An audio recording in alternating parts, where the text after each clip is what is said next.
And last year we had an extra celebration because we became the first state in the country to pass universal health care, so committing Vermont to creating a healthcare system that ensures everyone's human rights are met. Yay! So since then we've kind of expanded to this Put People First campaign. So this podcast was really talking about the Put People First campaign. So looking at how not just our needs in healthcare, but also housing, education, work with dignity, immigration, and making sure that we are fighting for all of our human rights that are connected.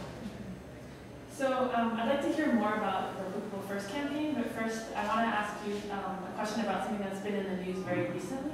So we just heard the Supreme Court ruling on the National Health Care Plan, and I wanted to get you guys' reaction on that. Is that a victory? Is that not a victory? What does it mean for what's happening in Vermont with universal health care? It's a good question. I mean, so there's certainly aspects of the National Health Care Act that are benefiting a lot of people, the seniors, low-income folks with the expansion of Medicaid, young people who stay on their insurance longer. But our real take on it that doesn't fundamentally change the way we're treating healthcare as a private good sold on the market. And in Vermont, around this Healthcare is Human Right campaign, we've really come to have a more transformative view of health and healthcare as something that's a public good and that is a human right and shouldn't be bought and sold and profited off of. So ultimately, that central piece of the national legislation is intact and basically a huge bailout of the insurance companies. Yeah, so one thing I've seen in the news is that the stocks of most insurance companies went up right after this announcement. So can you guys talk more about what it means for healthcare to be a human right and what human rights means to you guys and why you use that framework? Yeah, we found the human rights framework to be extremely powerful for organizing, for policy work, for education, for leadership development, and the way that we use the human rights framework is that we have it broken into 5 core principles. So those are universality, equity, transparency, accountability, and participation. So when we say healthcare is a human right, it's not a vague notion of what that means. It means that any system that we have needs to be able to fit to meet those principles. And it also means that we don't have to be policy wonks to understand whether a system meets our needs. We can say, this is our standard.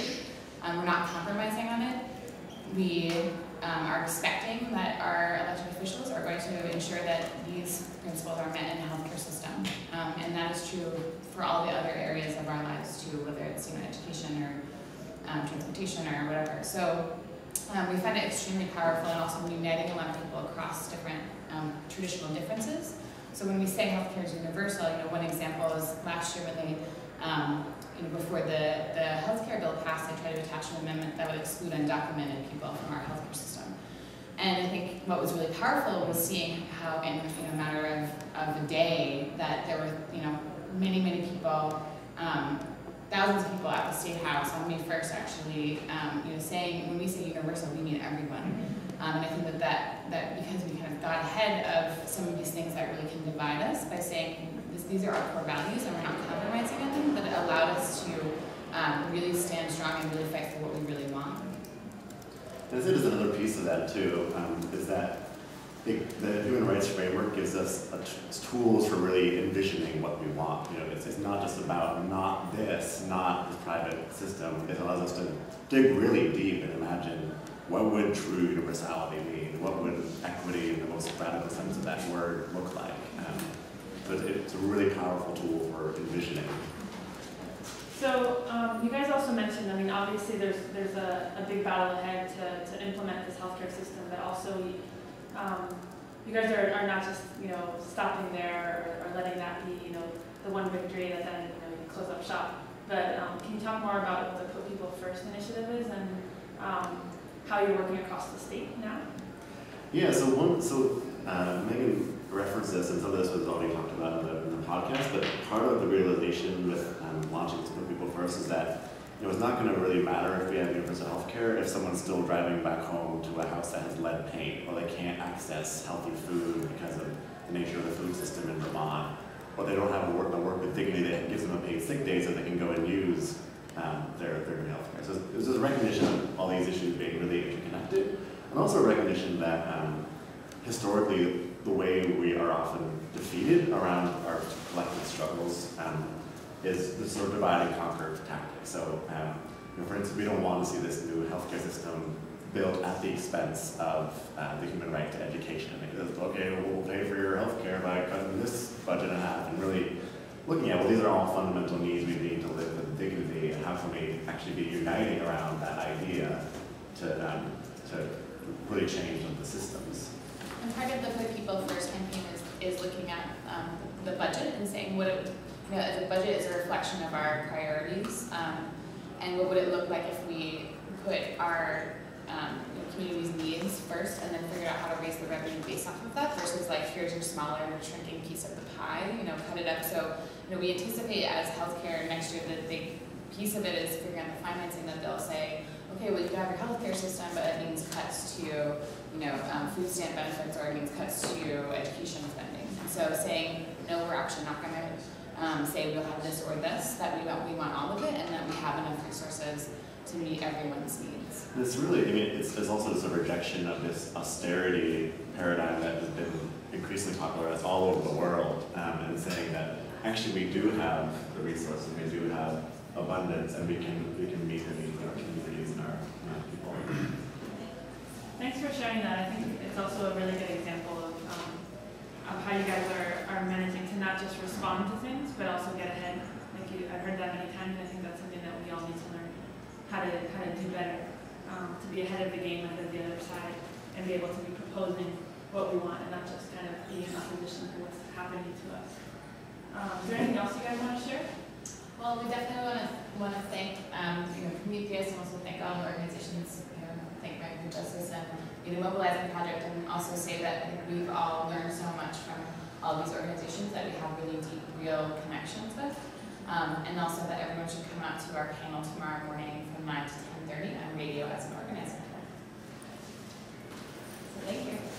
So up next we're going to have Natalia from Migrant Justice talk a little bit what's going on with Mobilizing. So we're just switching seats.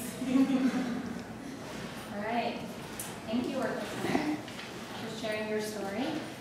So Milena, do you want to tell us a little bit more about what Media Mobilizing Project does? And before we move on, I just want to confirm once again and let you guys know and invite you all to this great workshop that the three organizations who are here, Migrant Justice, Media Mobilizing Project, and the Vermont Worker Center, we're doing on using radios and organizing tool. It's tomorrow at 9 a.m. in room B, in the Hillberry B at the Student Center. Anyway, so going back to you, Milena, can you please tell us a little bit about what MMP does and who you are? All right, thanks. So yeah, the Media Mobilizing Project, we were founded about 6 years ago in Philadelphia. And basically the reason the Media Mobilizing Project was founded was there were several organizers from different struggles, from education, from labor struggles, from housing struggles going on at that time, coming from a really long history of poor people's organizing, stretching back, as far as the late years of Martin Luther King's life and Support People's campaign to welfare rights organizing in the 90s, and seeing how increasingly two things were happening. One was that people were struggling around particular issues, but without a way to connect their issue to someone else's issue, right?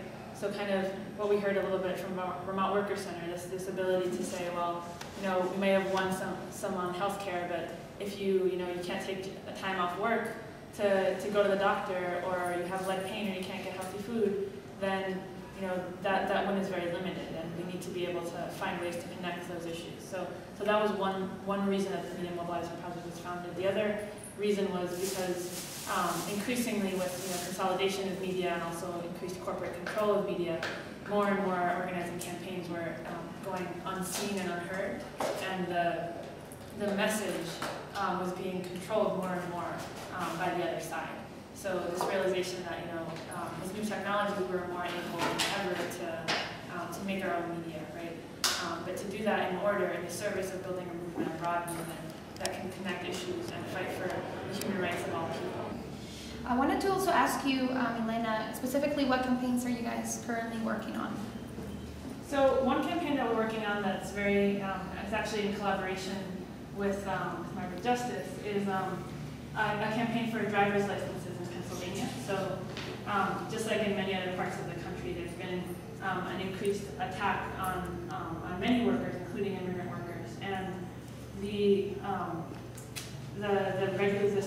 agency that regulates driver's licenses in Pennsylvania made a decision a few years back to retroactively cancel licenses of folks that had applied with tax ID numbers, right? So this is one of those moments, right, where one agency of the government allows you to pay them taxes, but another agency won't let you drive, which is just one of those many contradictions of what's going on with immigration policy right now.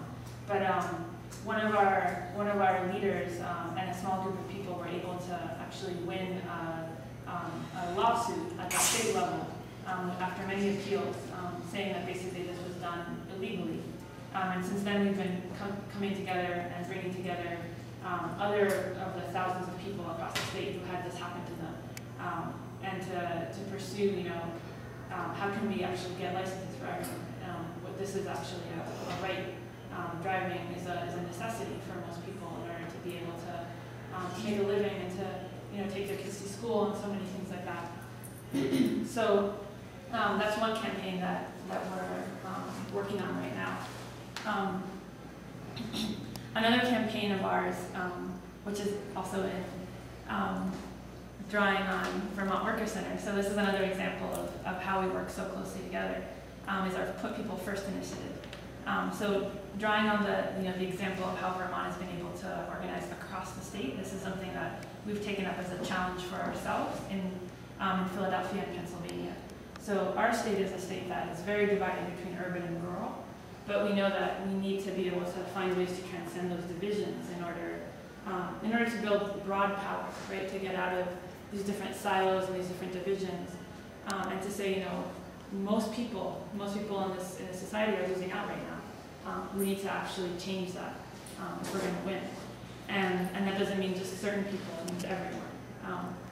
So our Put People First initiative, right now we're focusing on heading out and building connections across the state with different communities around storytelling and network building.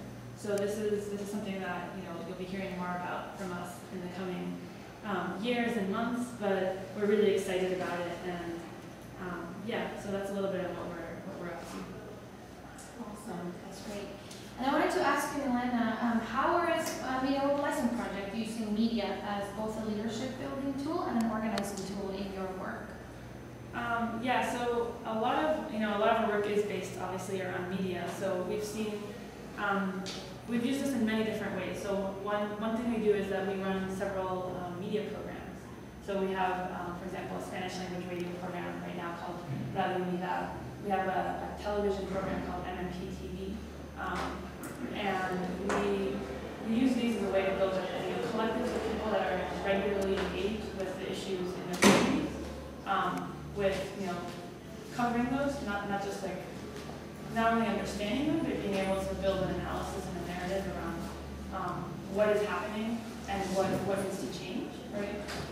And for us, this has been a really important leadership development tool.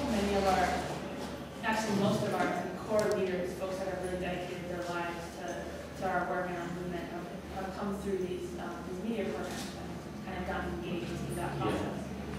We've also seen use media as a process to connect with organizations, right? So there's many groups that we've been able to bring into a network locally through covering their struggles, but also, through just kind of general face-to-face on the ground organizing, facilitated, through storytelling, that, I think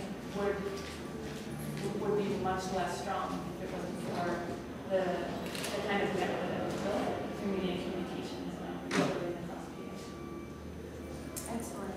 Well, my last question for you, Milena, today is what brings you to AMC? I mean, obviously, it's a natural place for you to be in the Media Mobilizing Project, but I wanted to know specifically what you guys hope to accomplish for this year and what you look forward for next AMC. Yeah, well, I think the AMC for me is something really unique because I think it's one of the few conferences that has a real community around it. people don't just come here, just to network or, present on a panel, but they really come here to create projects. Many things have been incubated here. Much work gets strengthened by this, this annual conversion. So I'm excited to just be able to be a part of that. It's also been really inspiring to see how one place, right, this place in Detroit, has been able to really put itself on the map and really define a whole area of work and a whole vision of how media can build community power. And that's something that we draw a lot of inspiration from as well. Well, I want to thank both folks from the Vermont Workers Center and the Mobilizing Project. This is Natalia from Migrant Justice. Reminding them one more time that as we're here on live stream radio 103.9, we have a great workshop tomorrow, Radio as an Organizing Tool, 9 a.m. in Hillberry B Student Center. And very also last shameless plug for Migrant Justice t-shirts. We have a table with the Justice folks in the exhibition area, and we have these beautiful t-shirts with our Migrant Justice logo, so check them out. I wanted to close with A song. a song. Lead us up. All right. Went down To the people's house and I took back what was stolen from me. I took back my dignity. I took back my democracy. And now it's under my feet. What? Under my feet. What? Under my feet. What? Under my feet. Ain't nobody gonna walk all over me. Well, I went down to the people's house and I took back what was stolen from me. I took back my dignity. I took back my humanity. And now it's under my feet. What? Under my feet. What? Under our feet. What? Under our feet. Ain't nobody gonna walk all over me.